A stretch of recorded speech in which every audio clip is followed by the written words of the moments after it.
Hi everyone, I'm Dora Kurimay, author, performance coach, and former professional table tennis player. Welcome to the Game Sat Match podcast. Have you ever wondered how top performers stay composed and deliver under pressure? What's their secret? In this episode, I speak with Rob Polishook, mental trainer, best-selling author, and racket sports enthusiast. We talk about his journey with table tennis, the power of focusing on the process, and his philosophy of the whole human athlete, where success is about heart, energy, and spirit, not just results. You will get real insights on staying present, getting in the zone, and building true mental toughness. Hey, Dora. Hi, Rob. Thanks for being here. Rob Polishook. He's the founder of Inside the Zone Sports Performance Group. And he is mental performance trainer, right? Yep. And you work all different kind of sports, Yes. athletes, and you help athletes to improve their life on and off the field. Yep. And also you have published 4 books Yes. in tennis, pickleball, baseball, and golf. Yeah. Very impressive. I'm so Thank happy you. to be here with you. Just to give a little bit background, we connected through table tennis in Miami, right? Absolutely. Because you also like to play racket sports. Yep. And you started playing table tennis, and I also in table tennis and started giving you some lessons. Yes. So it's a pleasure to be here. So nice to be here. My table tennis journey has been pretty interesting. I started playing about, I guess, probably 3 years ago. And the reason I started playing was because I was also playing tennis, and I was playing beach tennis and a little pickleball, and table tennis provided me an opportunity to just focus, to not compete and just entirely focus on the process. And just hit the ball. I love chasing balls. I love hitting balls. And I was lucky enough at the time, my first 2 years of table tennis, I was playing outdoors with Richard Sizz, who's a coach in Miami. And we used to just hit the ball, and it was and is still so much fun. Yeah. No, that sounds amazing. And tell me more about, compared to other sports, how you could focus more on the process in table tennis. Well, I just think, I think with, other sports, I grew up playing tennis my whole life, and it was the singular sport, and I would only play tennis. And then with table tennis, literally for 2 years, I only played once a week. It's only been this last year where maybe now I play twice a week. And whereas other sports, you're playing 3, 4, 5 times a week. And so what's been kind of nice about table tennis is when I play, it's kind of been a break from the other sports. I am getting now to a point where I'm figuring out and thinking about, well, my game's getting stronger. How can I compete? But it's still just very much process oriented. And what I found with table tennis is I've actually improved at a faster rate than I probably did with other sports, because I'm focused literally just entirely on the process. Oh, that's wonderful.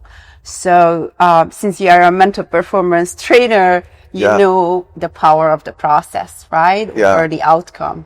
Let me add, when you're focused on the process, on what you're doing, it's a singular focus. But if you're focused on the outcome, first off, you can't even control the outcome.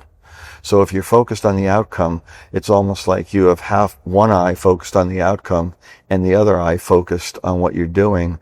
So you're divided.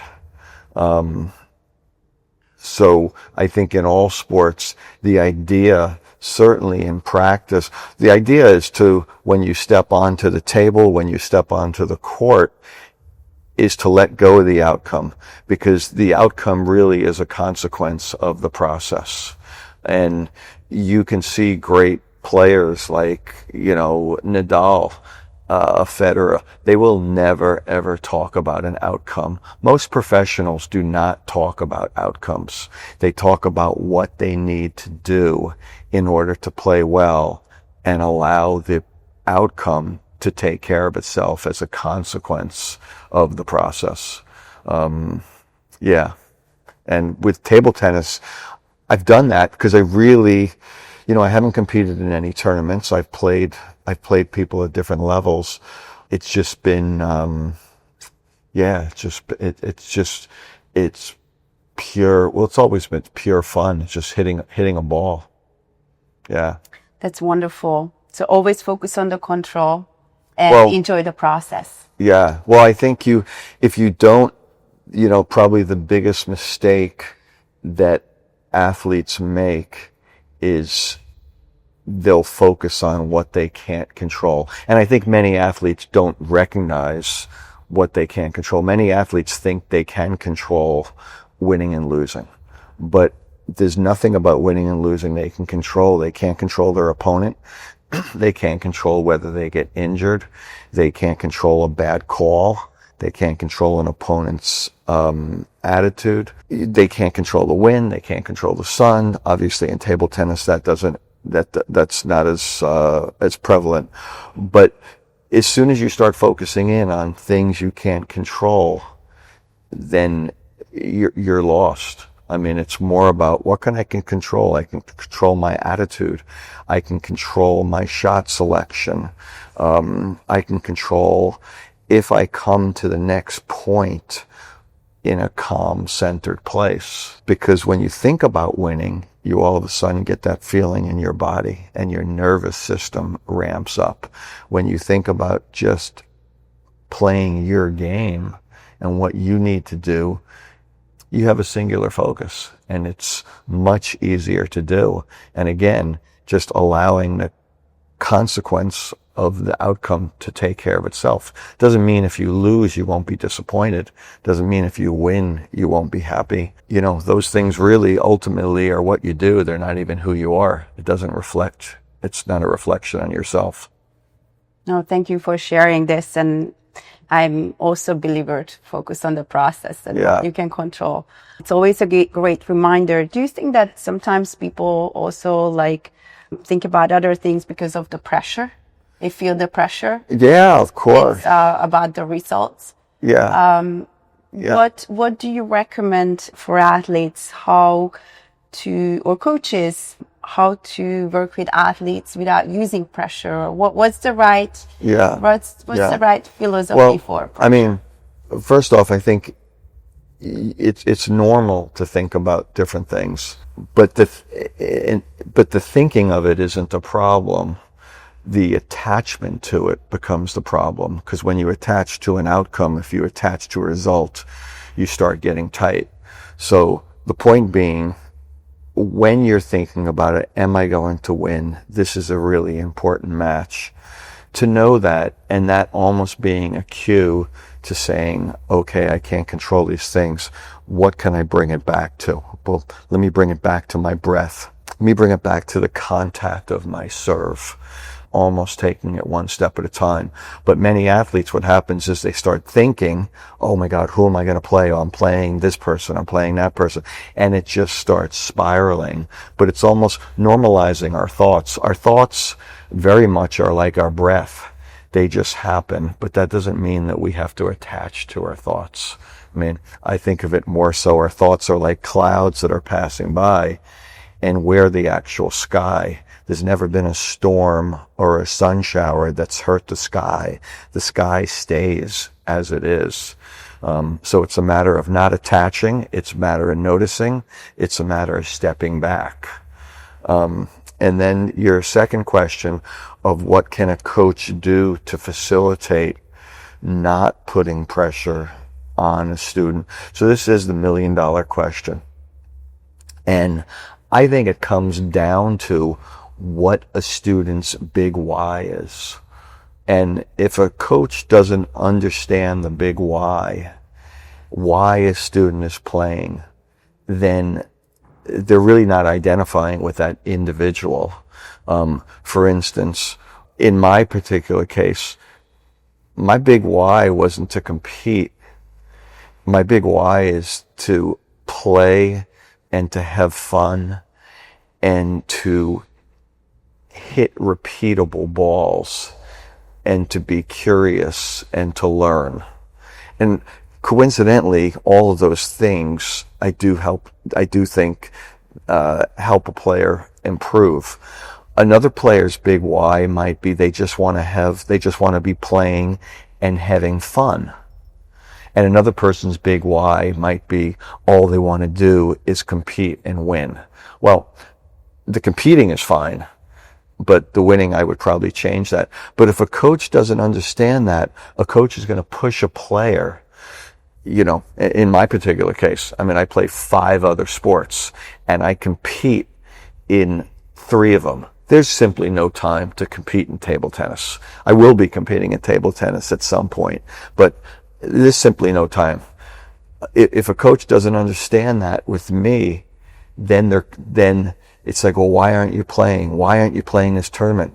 Well, I have no time to play this tournament. Then they're really not understanding the individual. So what's so imperative is that no matter who the athlete is, they understand what their big why is. Why are they actually playing? And that big why is, it's the reason they play that has nothing to do with winning and losing. And once that's identified, the coach can then understand that and can then coach towards that. And when they do that, they're in alignment.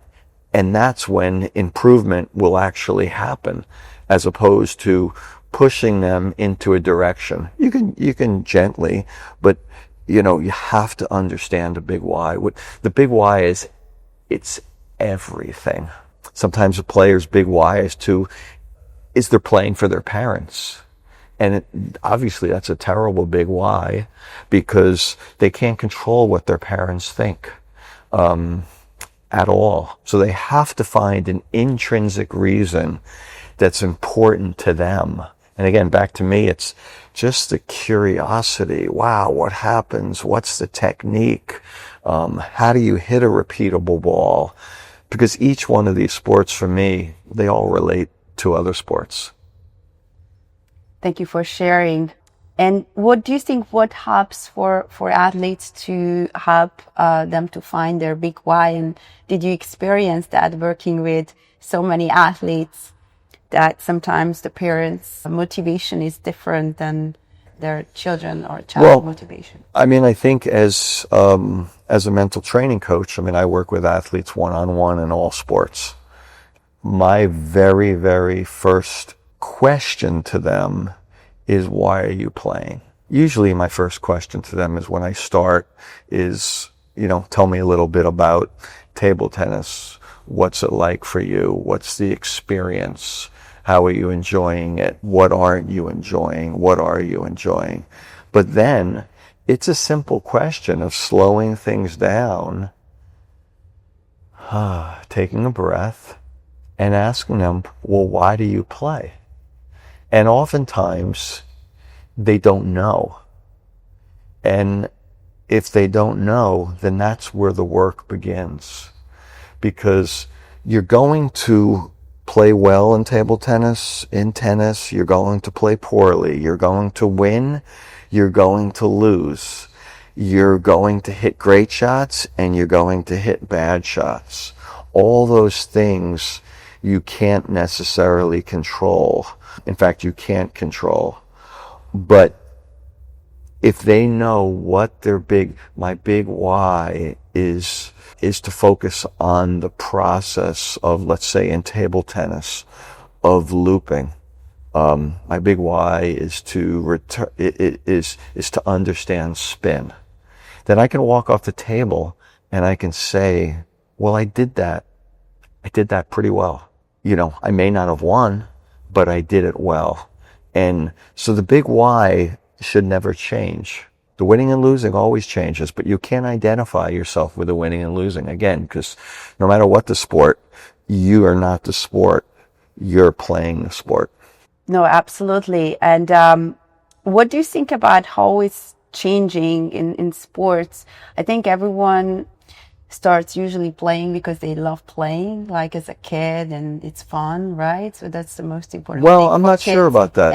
And after, when it becomes more competitive and the stakes getting higher, or somebody gets sponsorship or makes a national team, how do you think that motivation is changing? Because it might, it might shift, like also like intrinsic, extrinsic motivation as well. It can be also combined, right? But I'm just curious. Well, I think as soon as I'm not sure everyone starts playing because they love it. I'm sure certainly in tennis, people are pressured. Parents want them to play more than they play. I'm sure you've given many table tennis lessons where you're more excited about it than your student. And when that happens, there's something going on where they're not having fun. And if they're not having fun, there's something about, they may not want to be playing. And maybe the most important thing for them is not to be playing. I also work with tennis players, mental coaching, and I feel that I see that in tennis, there is a big pressure. More pressure, I would say, than in table tennis, because financially it's not that rewarding. So it's a little bit different sports. But I've seen it, of course, especially when somebody is getting a higher level, right? Sure. Also, definitely, absolutely. Yeah. And so as the stakes, as you said, as the stakes go up. Yeah, as the stakes goes up. It's important it's still a table and it's still a ball and it's still a paddle. So it's important to remember it's still the same game. Nothing's really changing other than, quote unquote, something external that you can't control, the stakes. So you see it all the time, when Nadal goes onto the court and they say you're playing in the finals of the French Open. Oh my God, this is such a big tournament. Whether it's him, whether it's Federer, whether it's Djokovic, whether it's a team playing for the NCAA tournament, they're all saying it's still the same game. We have to bring it back to what we can control. And so that becomes the challenge of not getting caught up in the external. And not saying it's easy, but that's what it's the same game. An opponent is an opponent. So how do I focus in back again on those things that I can control? How can I focus in on my breath? How can I focus in on being playing whatever pace I want to play? How can I focus in on preparation? Because all those things, that's going to lead to the good shots. And then again, the consequence is going to happen. And I think that's the biggest thing, is when people get caught up at the higher levels, they get caught up in the stakes. And essentially what they've done is they've crossed over from intrinsic to extrinsic, to what they can control and what they can't control. And when you base everything on what you can't control, it's scary. It's not easy to play. Absolutely. What do you think, what can help to shift focus back on control? Yeah, well, I think we talked about the first thing is the big why. The second thing is to actually make a list of what are the things that you can control. What I often do with my clients is we'll take a piece of paper, we'll split it up in half, controllables and uncontrollables, and identify again those controllables.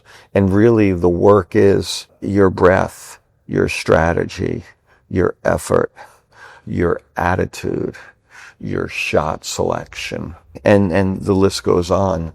The real work is, there's no one that's going to completely, you're always going to shift during a match to things you can't control. You're going to think about what someone is thinking maybe. You're going to be thinking, oh my gosh, 2 more points till I win. I mean, that's the biggest thing. How many times have you been in a match where you're playing and you have 3 more points to win, and all of a sudden you think about the outcome? Well, the trick there isn't to say, oh my God, I'm thinking about something I can't control. The trick there is to take a step back, to take a breath and to really say what's important now. And what's important now is an interesting acronym. It's WIN. And again, most players are stepping onto any kind of court, any kind of field, any kind of track, and they're thinking about winning. But you can't control winning. But what you can control, what winning stands for, is the W is what's, the I is what's important now. Because if you then think like what's important now, it brings you back. Well, what's important now is to go back to the back fence or to go back to the wall, to take a breath, to maybe feel my feet on the ground, and to think about what do I want to do on this point? How do I want to construct it? Instead of just speeding up, and going for that win.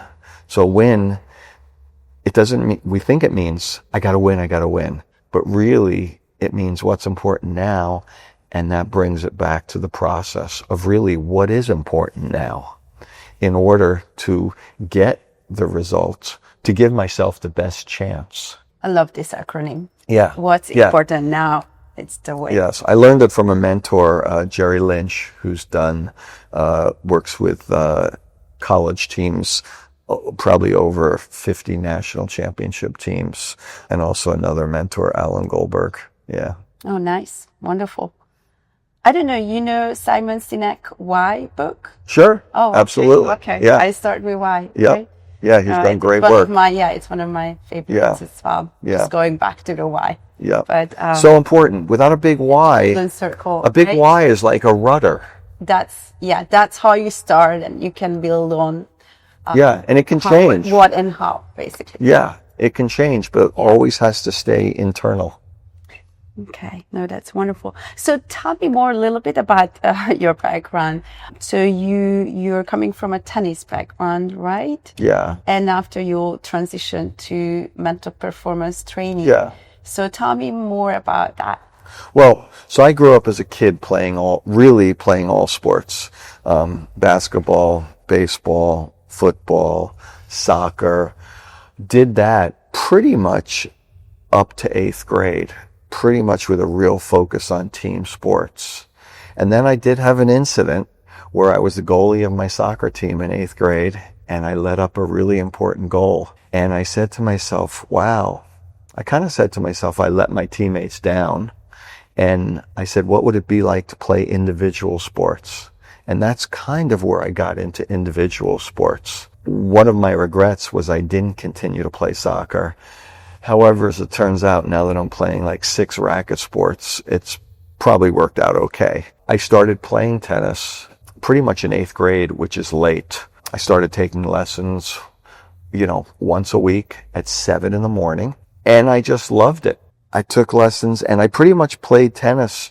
I went to a tennis camp, and then I got pretty good. I played high school tennis. I had a coach, Rex Miller, who said I would probably never play varsity tennis, and by junior year, I ended up playing number 1 singles, and I love tennis. I think ultimately, I love chasing a ball, no matter what it is, almost. And so tennis, I played exclusively, I'm going to say, not exclusively, I always played other sports, but, focused on it kind of from freshman year in high school into my 40s.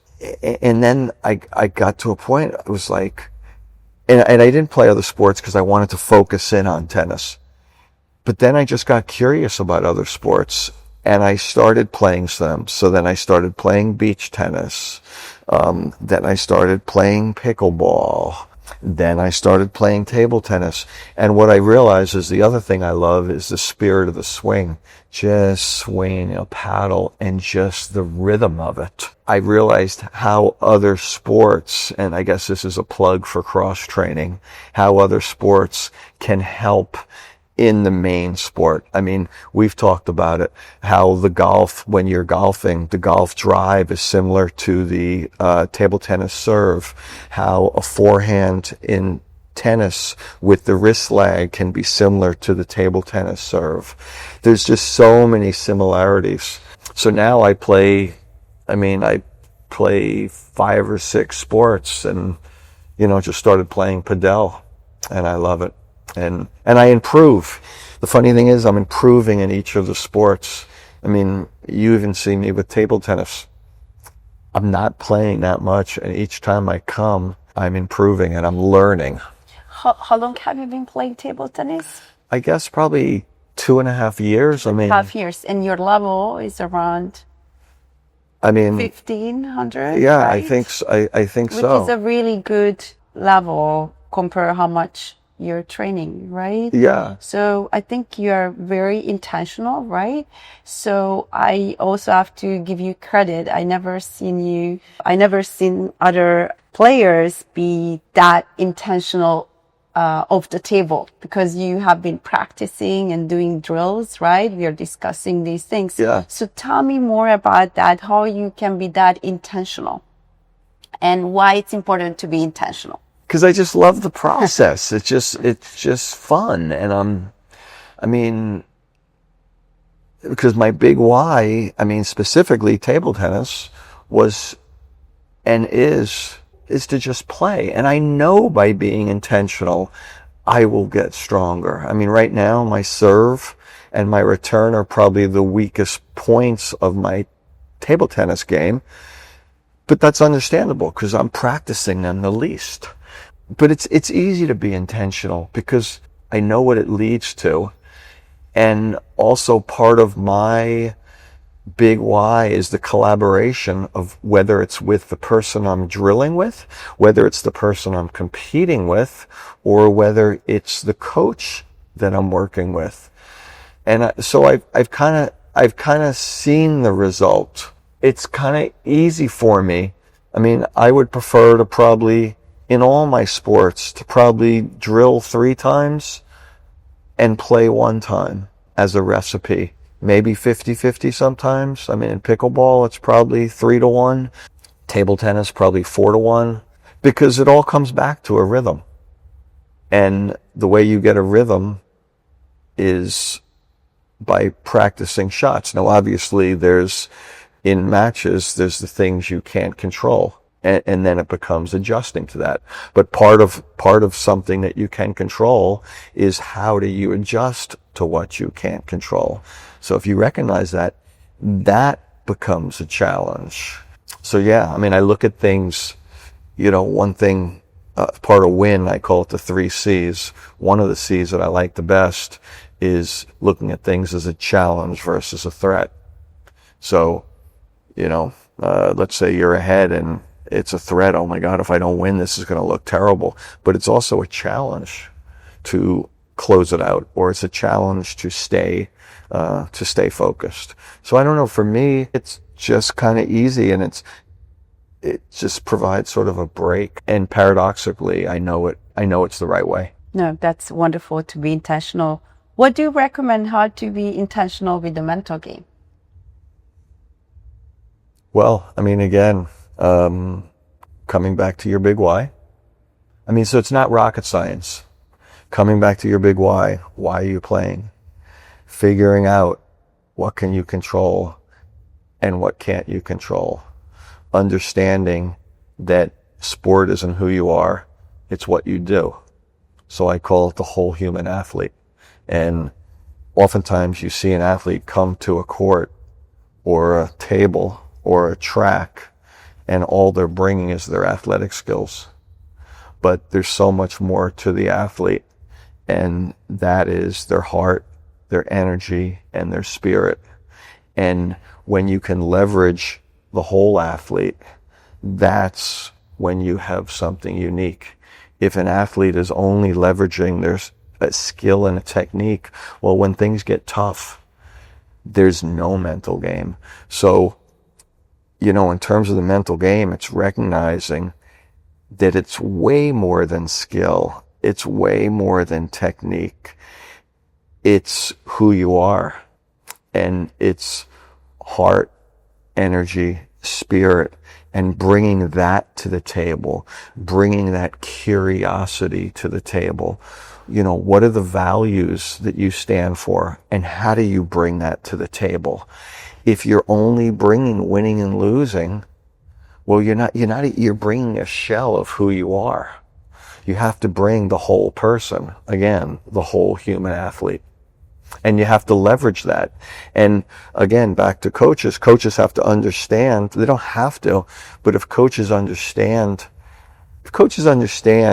let's say a player isn't getting a certain technique, but they understand that this player is really resilient and this player is not going to give up. They're like a dog on a bone, kind of like me. They know it's going to come.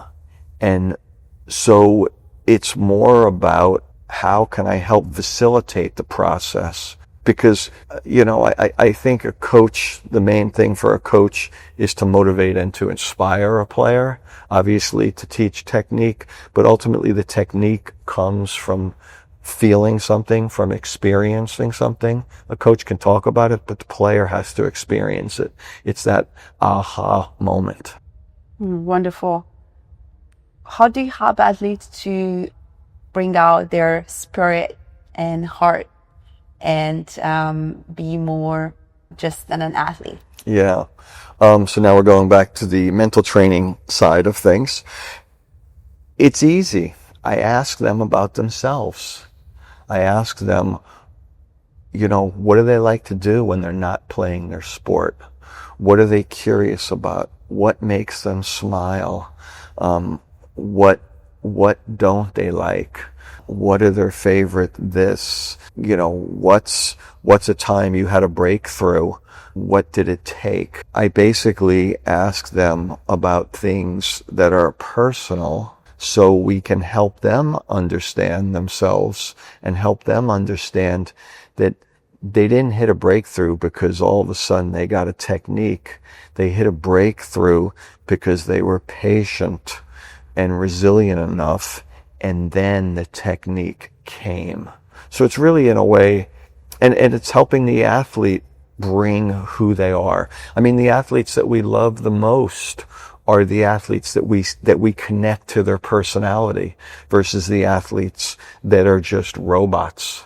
And there are some of those, and they usually hit a point. In table tennis, who are some of the athletes that are like the most, you know, have a great personality and still play well? People gravitate towards that player. And why do they play well? Because they're bringing who they are to what they do. You know, they're somehow, something about their values, their attributes, or their characteristics. And that's what I try to get when I work with clients. You know, what are their values? What is it about makes someone themselves that has nothing to do with sport? Because that's important. Definitely. Do you think that can be a challenge sometimes, especially like when somebody's for teenagers, student athlete, they don't have any time and studying and doing their sports? How do they have time to really understand who they are? What is your recommendation? Well, that's what you do and what I do, that's why we're so important, because we help them to slow down and to have some self-awareness and to reflect instead of just doing tennis, doing school. Oftentimes they recognize it. Like, I mean, I often use this example with school kids. You know, if you take a test and you don't do well, what happens next? Well, usually the first step is they're disappointed. But the second step is they go back to the teacher, or they go back to their books, and they go back to their notes, and they try to figure out, well, what happened? What can I learn? As opposed to just forging to the next thing, to the next thing, to the next thing. Like a great example, when I was coaching tennis, I used to coach this student. This is when I was coaching high school tennis. His name was Joe. And Joe would come up to me, he played #1 singles for our team. Joe would come up to me before every match and said, "Coach, I'm going to kill this person. I'm going to kill this person." And every match I said, "Well, Joe, how are you going to do it?" He said, "I don't know, Coach. I'm going to kill him." And Joe, for the first 19 matches of the season, Joe lost like clockwork. The last match of the season, Joe said, "Coach, I'm going to kill this person." I said, "Joe, well, how are you going to do it?" And he said, "Well, you know what, Coach? I'm going to get my first serve in. I'm going to look for my forehand, and I'm going to attack their weakness." And guess what? Joe won that match. So as mental training coaches, it's our job to help them slow down. It's our job to help them self-reflect. And when you can do that, that's when you've really helped someone. Because again, winning and losing are always going to happen, but it's how did they win? How did they lose? Yeah. Oh, wonderful. What do you suggest to do as a reflection for athletes, or how to slow down? Well, I mean, first off, I would say is separate from your sport. Find something that you can do, kind of like I did with table tennis, from my other sports, but find something that you can do that gives you a break from your sport, whether it's walking, hiking, being with friends, doing puzzles, reading. Again, it comes back to the question, when you're most like yourself and not doing your sport, what do you like to do? So finding those hobbies, those attributes, to actually give them a break from the sport, to take their mind off of it. And then, other things is just, I do an exercise in competition with my athletes. It's called Feel, Breathe, See. And it's when things get tight, feel your feet on the ground, then breathe, and then look somewhere, whether it's a tree, if you're outdoors, whether it's to someone that's watching that is unconditionally supportive, and then go back to the competition. But taking a step, we call it taking a step back, but it's actually taking a step forward. When we tell a student to take a step back, to slow down, it's almost like a negative thing, but it's really taking a step forward. Because what's important is that someone gets to the next point or the next shot from a calm place, and then they'll have the best chance to play that point well. So yeah, just what are those things that make them happy? How can they take a break? Walk their dog, go swimming, go in the ocean, go to the lake. Just have some me time where it's not 100% all about the sport. Because again, sport is what you do. It's not who you are. And as soon as you start confusing that, that's when things get tricky. And that's usually the point that I start seeing athletes, when all they do is think that they're an athlete. And they're more than an athlete. They're a whole human athlete. Being human, right? That's They're human. Yeah. Very, very, it's an important they're a whole reminder. Human being. And athletics is something that they do. And again, if you identify your worth with your sport, obviously it's sometimes difficult not to, but that's a slippery road, because then every time you go out, and this is what happens with a lot of high school kids, they do that. Then every time you go out, it's like you're being judged. And if you feel like every time you go out, you're being judged, it's going to be hard to play. Really, the key is to have another scoreboard. What are those process-oriented things that I did? Did I bring my values? Did I not cheat? Was I supportive of my partner?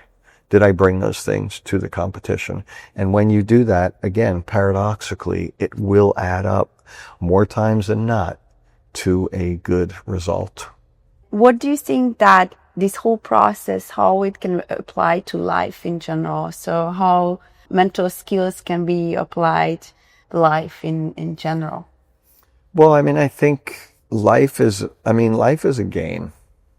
And again, in life, the person that all they do is work, well, that's a problem, because then they burn out. The person that identifies their self-worth with only as the result, then it becomes an addiction.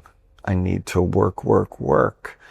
I need to win to validate myself.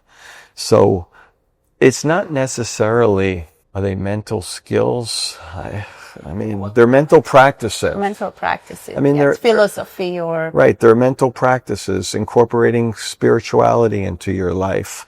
I mean, the thing with mental skills is people think, people think, well, if I do this and I do this and I do this, it will lead to this. But you're only doing it to achieve that outcome. The real skill is to take the step forward, separate yourself, be in the here and now, be in the present, which then helps settle you down, which helps calm you down. And then you can go back to whatever you choose to do. You know, mental skills are important, you know, such as, you know, even, but you have to make that separation of, okay, now I'm going to slow down for a moment and I'm going to, say, incorporate a ritual. Well, if a ritual is, you know, people talk about rituals, they're so important. But if a ritual becomes just another to-do for the athlete, it's not important. Okay, I did this. I went back to the curtain. I touched my strings. I took a breath. Okay, I'm ready to go. The ritual has to be done to be with the ritual, to actually feel the strings, to actually feel your breath. And that becomes the most important thing at that time, not as another task. Because what happens is, you know, the reason people don't do rituals is because they're so caught up in what's going on. They weren't able to say what's important now. Well, what's important now is not doing the ritual. What's important now is separating myself for a moment and being present. Well, how can I be present? Well, the ritual becomes a way to be present. It's a path. No, that's wonderful. You pointed out a couple of things. So it's very interesting. I think rituals started in tribes. So there is a reason why ritual is created. Yeah. So I think it's also important to know why you're doing the ritual, right? Yeah. And rituals bring comfort. Yes. Yeah. And also helps to transitions in life as well. Yeah, transition from one thing to another thing. So definitely. And I think what you pointed out, that mental skills are great, but also there is the heart and spirit, right? So mental skills plus heart and spirit. So right. That's the whole athlete. Right. Well, it's starting with the athlete. Who are they? What makes them unique? What are they bringing other than skill? That's where it starts. These are very important reminders for sure. Thank you for sharing them. I have a question about racket sports that is, as you know, it's really good for health and also longevity and brain health. You're doing so many different kind of sports, like 6, right? Racket sports. What do you think about that? Like, have you ever thought about the health aspect of the racket sport? You're doing that because you love doing it, but also there is a health benefit of it. No, my big why is because I love doing it. And if there happens to be a health benefit, which they and studies have said, studies have certainly said that table tennis is great for your health. And I can see why, because, you know, sports is like a puzzle. And again, this is a big why for many athletes, is solving things and understanding patterns. Sometimes an athlete will come to me and say, that's what I love about sports. I love trying to solve things, and I love trying to see the patterns in things. But to me, I love that, and it's like a puzzle. My wife does crossword puzzles. I play sports in table tennis. Understanding the spin is, before you can hit a ball, you have to understand what spin there is.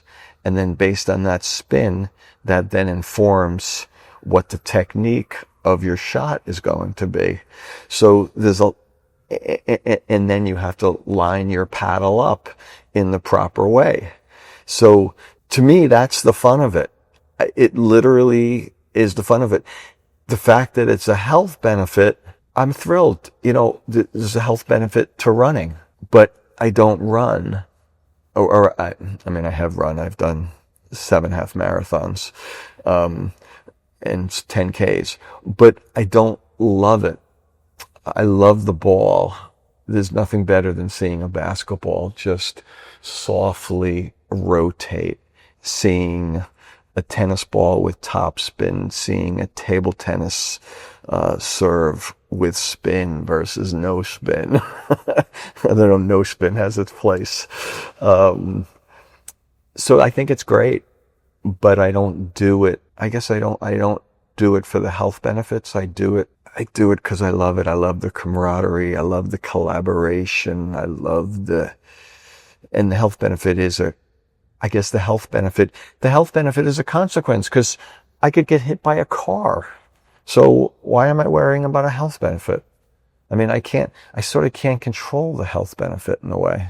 Okay. Yeah. So you just love doing racket sports, and the good thing is that has a tremendous health benefit. And exactly, then the consequence is it's a tremendous health benefit, which is great. I mean, and I'm excited, and I hope to be playing racket sports well into my 90s. And I think I will be playing table tennis well into my 90s. And that's pretty exciting. So, gosh, hopefully I can enjoy the process, because otherwise I won't be playing well into my 90s. Oh, that's a great goal. Yeah. I love that goal. Why wouldn't I be? Yes, no, absolutely. Why wouldn't we? And why wouldn't I be improving? Oh, absolutely. I Find love out. your mindset. But do you think that table tennis is the hardest racket sport, or what do you think about that? Oh, Dora.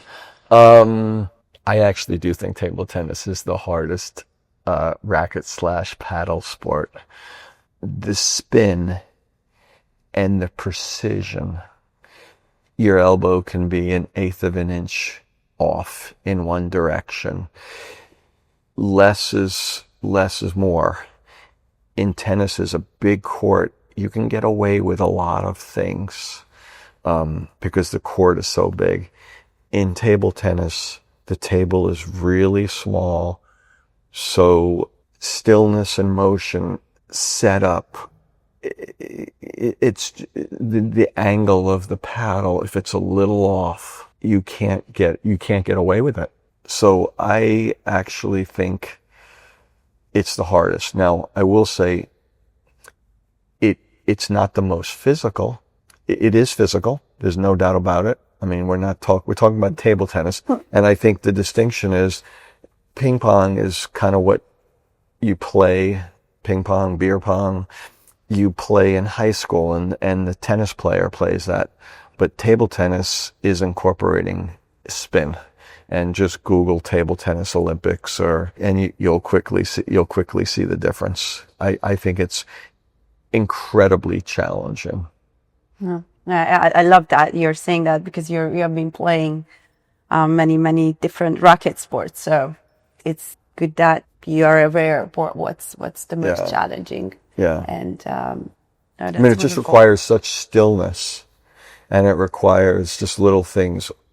In tennis, you can lunge for the ball, and you have a big court, so you'll get away with it.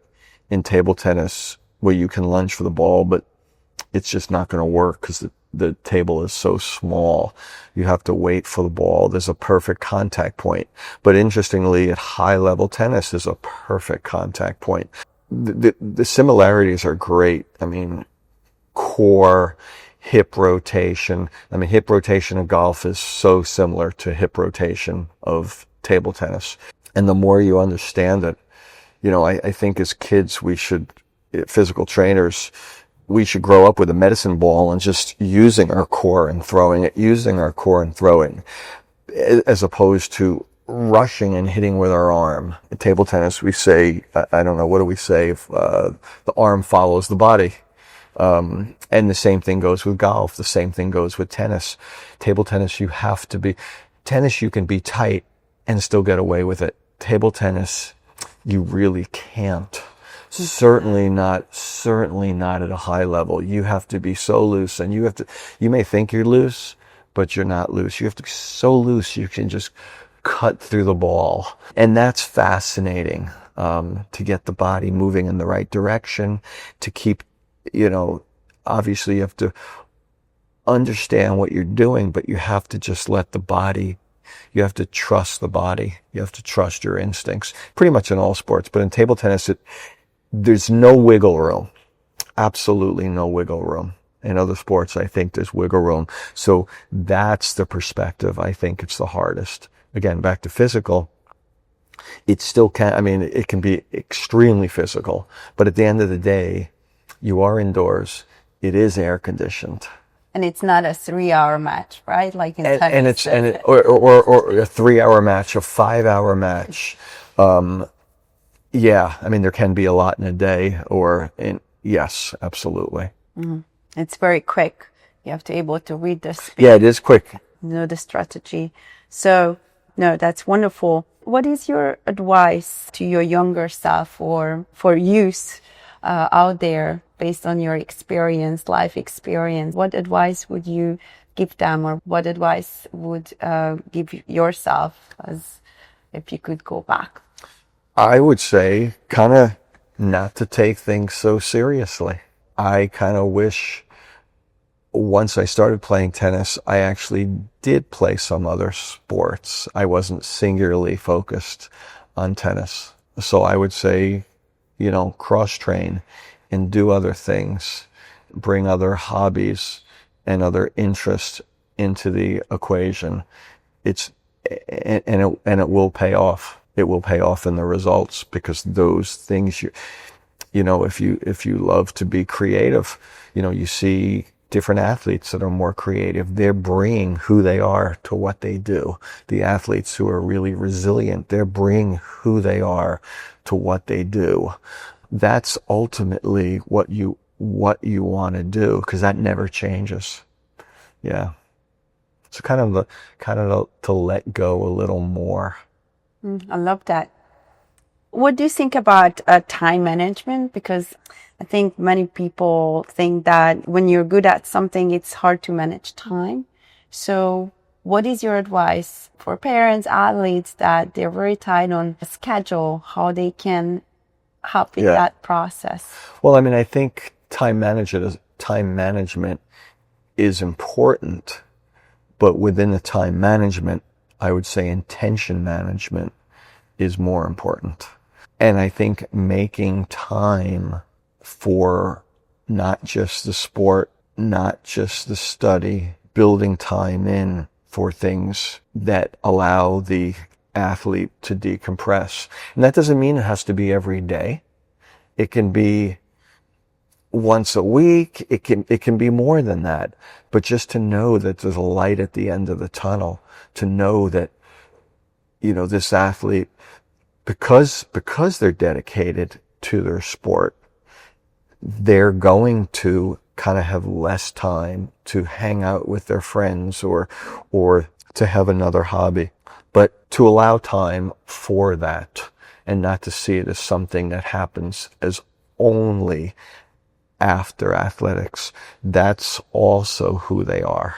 Kobe Bryant grew up in Italy, spoke different languages. He had an international way about him. He was at practice at 5 a.m. That's who he is. He developed a work-life balance. He clearly focused in the process. People talk about the Mamba mentality, how he was so competitive, but he understood the process. No one saw that he was there at 5 a.m. practicing. He understood what it took. He understood the repetitions that it took, and he built time in. He also built time in to do other things.